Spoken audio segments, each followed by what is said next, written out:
Can Israel rule the world? When last did you look at the U.S. Congress? Who controls the U.S. Congress? Huh? If Israel is controlling the U.S. Congress today, and that's what Ariel Sharon said, we control the United States.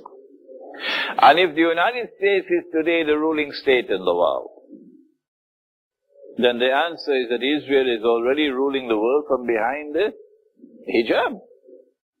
All that we need now is for the hijab to be removed. Why does Israel want to rule the world? Islamic eschatology will tell you why. My book is outside, entitled Jerusalem in the Quran. It was written 10 years ago. And for 10 years it has provoked nothing but a silent response from Islamic scholarship. Only silence. They will not accept it, and they will not attack it. I don't know why this mysterious silence, but the book has been largely accepted by those who are not the ulama. And we also have the book translated into Bahasa Malayu, and that translation is also outside, inshallah.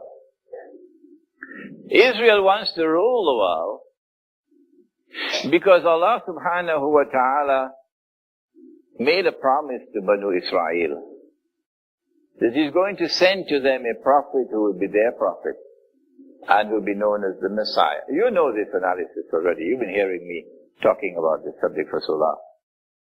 So I can speed it up.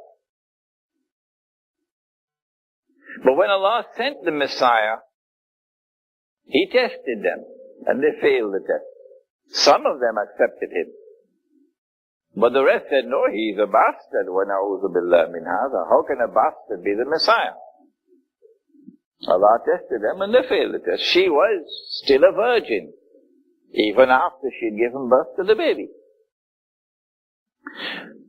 And then when He started performing miracles, walking on water, don't try it, huh? Giving sight to the blind, bringing the dead back to life. It was a major embarrassment for them, because they had said He's a bastard. And then when He said, I am the Messiah, that was the last straw. He has to go. And they held a kangaroo court and pronounced the death sentence, and then forced the hand of the Roman government. And then when they saw Him die on the cross, and this lecture is coming up, when they saw Him die on the cross before their very eyes, it was now confirmed beyond the shadow of a doubt, He could not have been the Messiah. Why? He's dead. He never ruled the world. The Messiah must rule the world. Nabi Muhammad alayhi salatu wasalam confirmed that. Hadith in Sahih Bukhari. That Nabi Isa alayhi salam would be Hakim, one who rules. Not downtown Chicago. No. He will rule with a rule which cannot be challenged and cannot be rivaled. That is a ruling state. That is my definition of a ruling state. But He's dead. So they said, we have to wait for the Messiah. Because, you know, Allah is not like Washington. When Allah gives His word, He keeps His word. So the Messiah has to come. And they're waiting for the Messiah. All of Israel today is waiting for the Messiah. Nabi Muhammad alayhi salatu wasalam informed us, and secular scholarship, they don't like this part of the lecture at all. They get up from the hall and leave and discuss. Nabi Muhammad alayhi salatu wasalam informed us that Allah in His wisdom created a being and programmed that being to impersonate the true Messiah, and gave to him a PhD in deception. And he's known as Al-Masih al-Dajjal.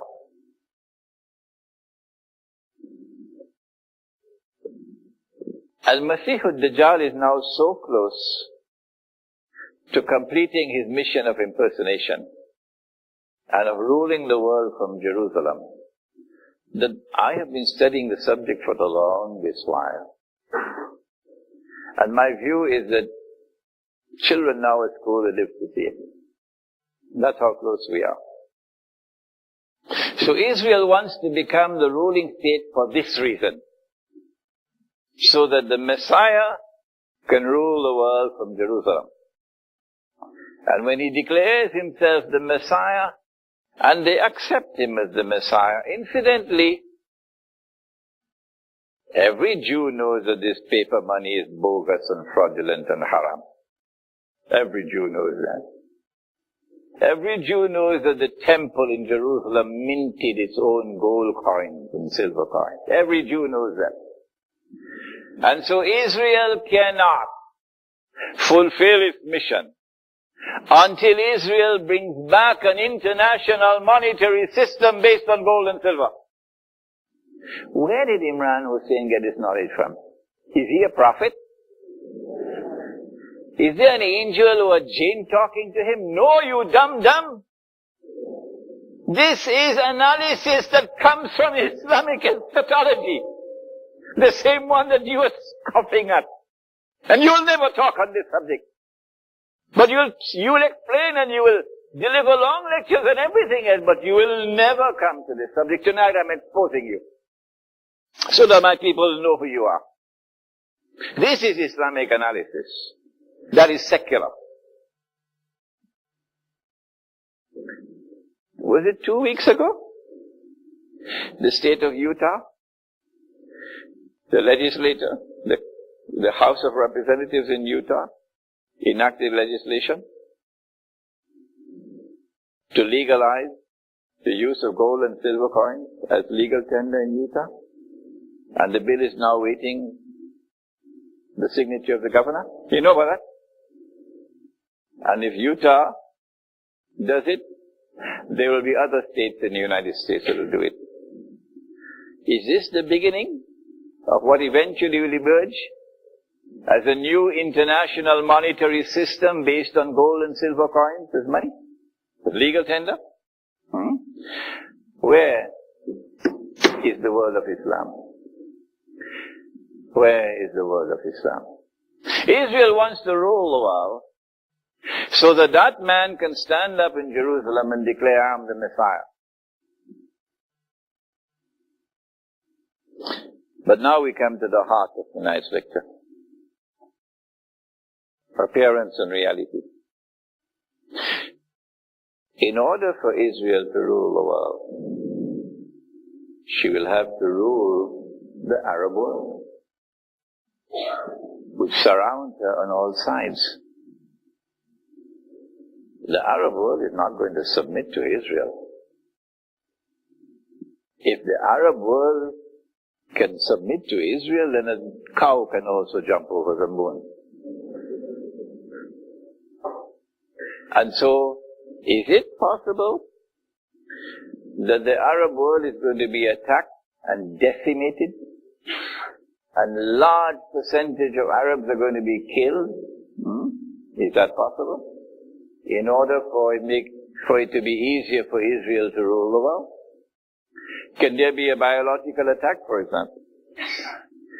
Did Prophet Muhammad ﷺ say that the Arabs are going to be wiped out by a plague? Go check your homework now. And did he say, in connection with Gog and Magog, read my book on Gog and Magog, he was asleep at the home of his wife, Zainab, radiyallahu ta'ala anha. He woke up from his sleep. He'd seen something terrible in his sleep. And he woke up with his face flushed red. And he said, Wailul lil Arab, woe unto the Arabs, min sharrin qad iktaraba. Every Arab knows it. Woe unto the Arabs. He didn't say woe unto mankind. He said, woe unto the Arabs, because of a great evil which is now close to them. And he raised his hands like this and made a